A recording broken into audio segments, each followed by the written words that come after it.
DD Tamil நேயர்களுக்கு அன்பு வணக்கம். நாம் இன்றைக்கு மலச்சிக்கல் அப்படிங்கிற ஒரு சிக்கலை பற்றி பார்க்கலாம். இன்றைக்கு பார்த்திங்கன்னா குழந்தைங்கள்லேருந்து பெரியவர்கள் வரை பல பேருக்கு பெரிய சிக்கல்னா அது மலச்சிக்கல் தான். இந்த மலச்சிக்கலை தெரிந்து கொள்வதற்கு முன்னால் நம்ம செரிமானத்தை பற்றி தெரிஞ்சுக்கலாம். நம்ம சாப்பிடுகின்ற உணவானது வயிறு, சிறுகுடல், பெருகுடல், அதை தாண்டி மலக்குடலுக்கு செல்லும் பொழுது நன்றாக சத்துக்கள் உறிஞ்சப்பட்டு கழிவுகள் மலமாக வெளியேறுகிறது. இந்த மலக்குடல் சரியாக வேலை செய்யணும், செரிமானம் சரியாக வேலை செய்யணும் அப்படின்னா நமக்கு வாதம், பித்தம், கஃபம் இந்த 3 தோஷங்களும் சீரான நிலைமையில் இருக்கணும். ஏன் இதுக்கு சீரான நிலைமைனா அப்பொழுதுதான் உணவை சரியாக செரித்து கழிவுகளை நம்ம நீக்க முடியும். இதில் எந்த இடத்துல நமக்கு பிரச்சனை வருது? நம்ம சாப்பிட்ற உணவு ரொம்ப வறட்சியானதாகவோ குளிர்ச்சியானதாகவோ இருக்கும் பொழுது அந்த மலக்குடலும் உணவு குடலும் முழுவதுமாக வறண்டு விடுகிறது.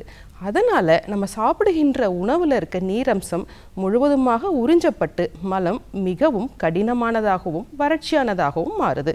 இதனால் ஆசனவாய் பகுதியில் இருக்க சுருங்கு தசை மிகவும் வறண்டு மலத்தை வெளியேற்ற முடியாமல் கஷ்டப்படுது.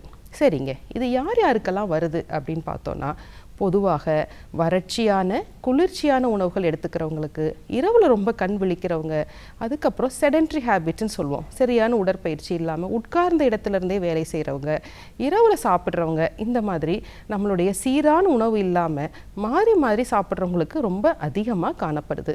இது மட்டும் இல்லாமல் நீண்ட காலமாக நோய்வாய்ப்பட்டிருக்கிறாங்க, அதாவது சர்க்கரை நோய், நரம்பு சார்ந்த நோய்கள், அதாவது பார்க்கின்சன்ஸ், பக்கவாதம், இந்த மாதிரி இருக்கவங்களுக்கு பார்த்திங்கன்னா நம்மளோட பிரெயின் கட் ஆக்சிஸ் அப்படின்னு சொல்லுவோம். மூளையிலிருந்து அந்த செரிமான மண்டலத்தை தூண்டி மலத்தை வெளியேற்றுகின்ற மெக்கானிசம் சற்றே தாமதப்படும். அது மட்டும் இல்லைங்க, இன்றைக்கி குழந்தைகளுக்கும் பல பேருக்கு மலச்சிக்கல் இருக்குது. இதற்கு என்ன அடிப்படை காரணம்?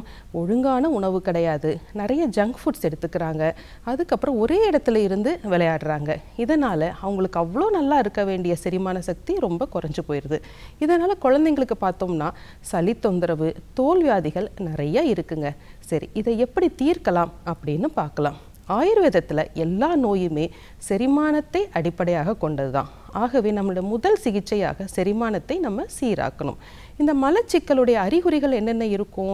பசி குறைவாக இருக்கும், பலக்குறைவு ஏற்படும், இடுப்பை சுற்றி வலி, அடிவயிற்று வலி, பெண்களுக்கு மாதவிடாய் சுழற்சியிலும் சிக்கல்கள் ஏற்படும். பிசிஓடி வருவதற்கும் வாய்ப்புகள் அதிகமாக இருக்குது, அல்லது ஒரு சிம்டம்ஸை அதிகப்படுத்தும். மேலும் பார்த்திங்கன்னா இந்த கருப்பை நார்த்திசு கட்டிகள் வளருவதற்கும் இந்த மலச்சிக்கல் ஒரு பெரிய அடிப்படை காரணமாக இருக்குது. ஆகவே இதை கண்டிப்பாக நம்ம நீக்கணும். எப்படி நீக்கலாம் அப்படின்னா, அறிகுறிகளுக்கு ஏற்ற மாதிரி தான் நம்ம சிகிச்சை செய்வோம். எடுத்துக்காட்டாக பார்த்திங்கன்னா மலச்சிக்கலோட வாயு சம்பந்தப்பட்ட சிக்கல்கள் இருக்குது, அதாவது வயிற்று பொறுமல் இருக்குது அப்படின்னா கடுக்காய், ஆமணக்கு எண்ணெய் கலந்த மருந்துகளை நம்ம கொடுக்கலாம். இப்போ எடுத்துக்காட்டாக பித்தம் சார்ந்த அறிகுறிகள் இருக்குது அப்படின்னா நம்ம மலச்சிக்கலோட வயிற்று எரிச்சல், உடல் வறட்சி, நெஞ்செரிச்சல் அப்படி இருக்கும் பொழுது நம்ம திராட்சை, அவிபத்தி போன்ற மருந்துகள் கலந்ததை கொடுக்கலாம். கபம் சார்ந்து இருக்கும் பொழுது திரிக்கட்டு கலந்ததை கொடுக்கலாம். குழந்தைகளுக்கு பார்த்தோம்னா கடுக்காயை தவிர்ப்பது நல்லது. அவர்களுக்கு திராட்சை, நெய் கலந்த மருந்துகளை உணவாகவும் மருந்தாகவும் கொடுக்கலாம். முதியோர் பார்த்திங்கன்னா இயல்புலேயே ரொம்ப வறட்சியானவங்க, அவர்களுக்கு எண்ணெய் பசையுடைய தான் மருந்துகளாக கொடுக்கணும்.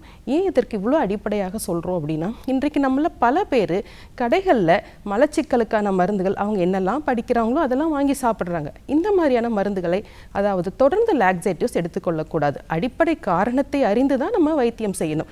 இதில் இன்னொரு விஷயமும் இருக்குங்க. நீண்ட நாளாக ஒருத்தருக்கு மலச்சிக்கல் இருக்குது, மலத்துடன் ரத்தம் கலந்து போகுது, உடல் இளைத்தல் இருக்கும் பொழுது கண்டிப்பாக அவர்கள் அந்த மலக்குடலில் ஏதேனும் புற்றுத்தொற்று இருக்கா, புற்றுநோய் இருக்கா அப்படிங்கிறத தெரிஞ்சுக்கிறது நல்லது. சரி, எப்பவுமே அன்றாட வாழ்க்கையில் என்ன நம்ம வித்தியாசம் கொண்டு வரலாம்? காலையில் எந்திரிக்கணும், இளம் சூடான தண்ணீர் குடிக்கணும், நம்மளோட இந்தியன் டாய்லெட் பெஸ்ட்டு டைப், அதை பயன்படுத்துறது நல்லது. வயிற்றுக்கு லேசான மசாஜ் செய்யணும், சீரான உணவு சாப்பிடணும், நல்ல தூக்கம் இருக்கணும். அவ்வளவுதாங்க. சரிங்க, இன்றைக்கு மலச்சிக்கல் பற்றி தெரிந்து கொண்டோம். வேறொரு நிகழ்ச்சியில் சந்திக்கலாம். நன்றி.